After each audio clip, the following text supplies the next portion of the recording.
What's up, everybody? I have missed you guys. It has been a minute. I've been working on a lot of things in my life, trying to get to a better place and working a lot more, and I need to tell you guys a story because this is just too good not to share. So I was on Tinder. You know, I'm very picky with the guys I choose. I don't meet up with guys often at all. Like, dates are very infrequent. This guy I was really interested in, he just moved here from out of state, and he was super into working out. He had the same values I did, like the same TV shows. He likes scary movies like I do. Just every single thing was compatible in every way, and it's just like, wow, like this is intense. So we've been chatting on the phone for like a week. Like, it was just perfect. It seemed too good to be true, which it was. I just want to start off by saying I'm not spewing any hate towards him. I think he's a good person. We chat infrequently, but still a little bit, so I don't hate him at all, but this situation is very, very messed up. We're just gonna say his name is Tony. So it's a weekend, and he's like, hey, so Monday I get off work at 4 p.m. Normally he has to work till like 6 or 7 or even later. He's like, I get off at 4, so let's go on a date. So I'm like, cool, he's gonna take me on a date, let's do it. So Monday rolls around, it's 4:30, and I'm like, hey, we still hanging out today? And he's like, yeah, just at the gym right now, I'm just gonna work out and then I'll hit you up. So he hits me up around 6:30, and he's like, hey, so are you cool with meeting at like 8:30 because I have to like get some homework done? I'm like, okay, it's a little late for dinner, but whatever. So I have to drive 45 minutes to his place, or so I thought it was his place. He texts me halfway there and he's like, hey, just so you know, my apartment's not ready. So I'm staying with one of my friends and his roommate right now. So our date's gonna be on their couch. So I'm like, already it's just like a red flag, just kind of weird. So I get over there, his buddy and his buddy's roommate, they didn't say a word to me. They're just staring off into space. I was like, okay.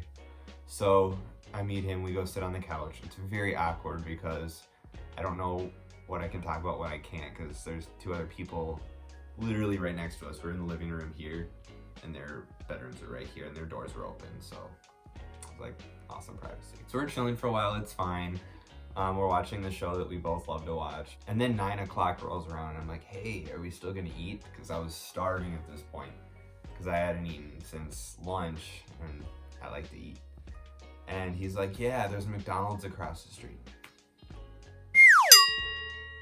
And I was like, hey, what else do they have around here? And he's like, oh, there's a Wendy's. I'm like, all right, let's just go to Wendy's. That sounds good. So we drive us to McDonald's.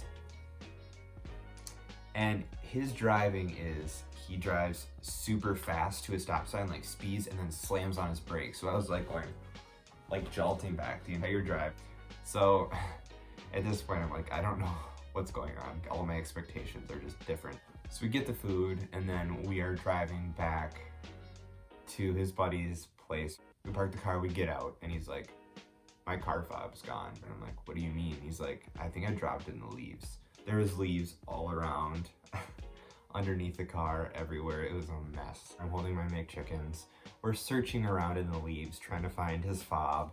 It's cold out. It's like 9:30 at night. We're searching for probably 15-20 minutes. He cannot find the fob. So he's like, hey, just go in, I'll just keep looking for it. So I was like, all right.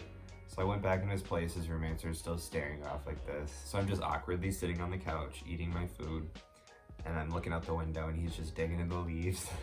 Just like, what's going on? Why is this happening?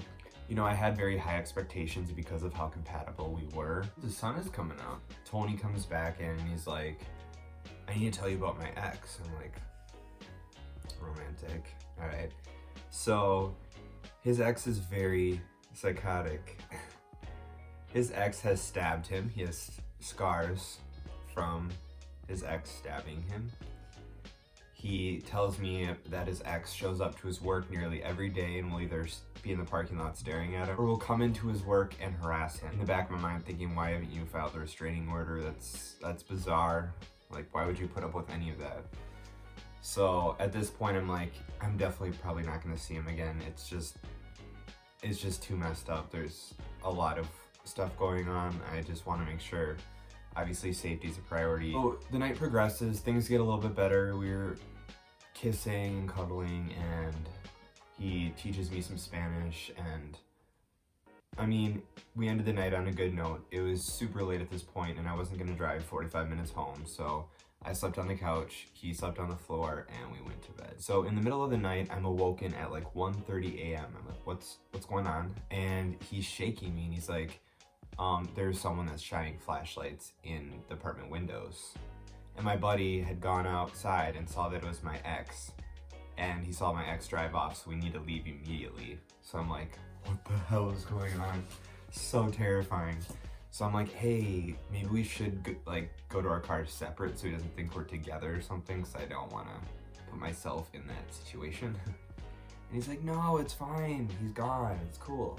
So we walk out the door, and there's this drive area where we can drive, and then the parking lots, like all the cars are here. We walk out, and his ex is parked right there, just staring at me like this. He's like, what's going on? And I just walk to my car. Tony follows me, just make sure I get my car okay. And his ex pulls up right next to my car. I get in my car, I book it, I look in my rear view. He's not following me, he's following Tony to his car, because Tony's taking off too, because his buddy and his roommate are not gonna put up with that. I'm done, like that's it. I'm like, I feel very uncomfortable in this situation. I'm not gonna put myself in that. I think you obviously need to do something about this, because you shouldn't put anybody in this kind of situation. So we didn't talk for a few days, and then he's like, hey, I just want to let you know I got a restraining order against my ex. I was like, that's great to hear, I'm glad. So we were chatting a little bit, and then all of a sudden, I look on Snapchat, and he's swinging his dingling around. No underwear, nothing. Camera down here. He's like standing up like this, and he's just swinging it around. And I just want to say, this wasn't a private Snap story. This was public, so I'm sure he has friends and family on there. And he's just swinging it, and it has a link to it, and it's like, hey, follow me on this dirty Twitter account. And I'm like, this is just the icing on top. So I message him, I'm like, what is this about? And he's like, well, I wouldn't have done this if I would have thought you were still like a little interested. And I'm like, why are you doing this in general? This is just weird. Why are you putting this on a public Snapchat for anyone to see? So I told him, you know, I hope you find happiness. I hope you find someone. I know you're a great guy. You deserve the best, but there's stuff that's just gonna make it not compatible. So I said, I need to move on. And we've chatted a little bit as friends since then, very infrequently, but that was the last date I went on, and the last for a while. So thank you guys for watching. I hope you enjoyed this messed up story time.